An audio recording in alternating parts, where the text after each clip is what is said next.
哎呀，失败了，又失败了。姜撞奶好多人都喜欢吃，但是自己做的话呢，很容易失败。我也是失败了好几次，终于总结出了经验。这一次我把这个做法就分享给大家。首先就是这种姜的选择，一定要这种小黄姜或者说是老姜。这种姜呢，它水分比较少，淀粉含量比较多，所以说姜的品种选择还是很重要的。把它掰成小块，然后洗干净。小黄姜洗干净了之后，把皮刨去，然后再切成小块，再用绞肉机给它打碎，然后再用纱布过滤出这个汁来。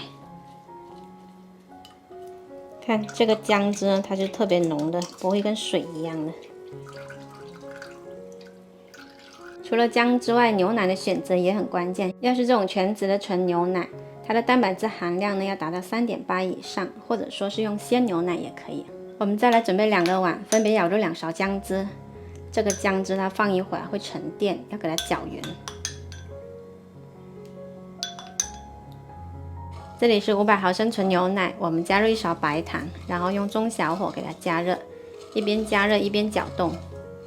我们要煮到一个微开的状态，大概它的温度呢就是80度。再次把姜汁给它搅匀，然后冲入牛奶。冲下来的牛奶呢，一定要稍稍提高一点，把这面上的泡泡给它撇去，再把盖子盖上，然后静置5分钟。成功的姜撞奶呢，它放上勺子是不会沉底的，而且又特别的嫩滑，可以再放多一个。看一下这里面呢是特别的嫩滑的，带着浓郁的姜味，又不会辛辣。喜欢的朋友可以收藏起来试一下哦。